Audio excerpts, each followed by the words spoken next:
let's look at number 14. This is going to be we're mixing two solutions.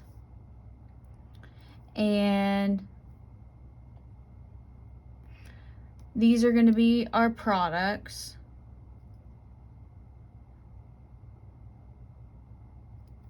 So, no, that's not right. This is what we're mixing. Lead nitrate and sodium bromide. Okay, so this is what we're mixing, and we want to know if a precipitate forms. Okay, so what we need to do, well, it's going to tell you the precipitate forms because it gives you KSP.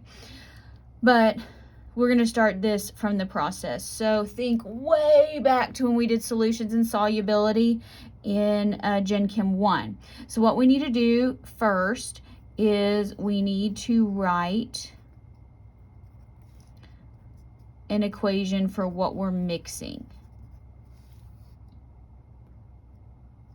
Okay, so this is just a double replacement reaction here. It's not an equilibrium. That's not right. Both of these are soluble. Sodium is always soluble. Nitrates are always soluble. So these are aqueous, if you need to note that. Fine. Okay, so lead, this is lead plus 2.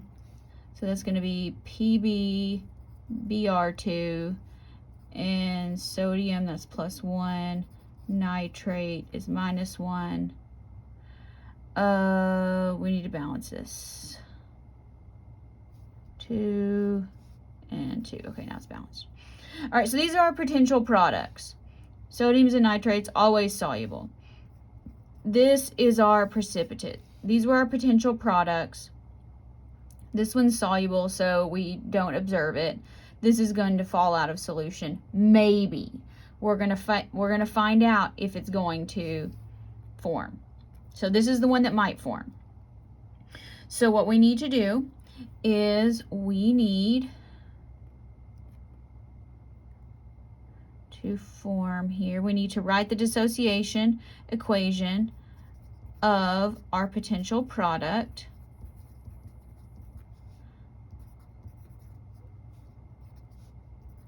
To Br minus. All right, so once we've determined our products, it's just an equilibrium problem from here. Write your dissociation equation. Write your expression for K. Going to be Pb plus 2 and Br minus squared. We don't really need to make an ice table here. We need to determine if we're going to have a reaction, if it's going to dissolve or if it's going to precipitate. So what we're trying to see is if this reaction is going to go to the left or the reverse. That's what we're trying to see. Okay, so this is actually a situation where we need to evaluate Q versus K to determine is there going to be, or which direction the reaction is going to go. So Q versus K. Remember Q, we use the same expression. In this case, we know both of these concentrations in solution. So we know our concentration of lead ions in solution is 0.06. And we know our concentration of Br ions, 0.158, because this is just 1 Br. And we need to square that to get our Q value. So Q equals, let's find out. Get this glare out of there so you can actually see this, maybe. Here we go. 0.06 times 0.158 squared.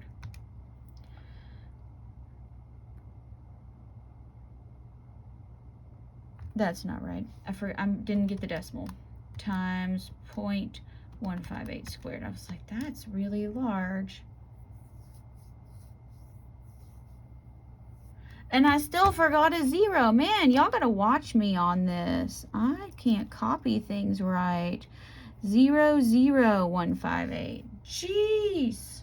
Dr. B's not on the ball this morning. 0.0158. Okay, here we go. Finally.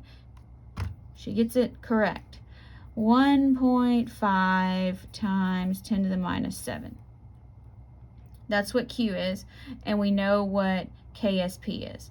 Okay, so now we do Q versus K. So Q versus K. So which one is larger? 1.5 times 10 to the minus 7 or 4.67 times 10 to the minus 6? Well, here, let me, 1.5 times 10 to the minus 7 and 4.67 times 10 to the minus 6.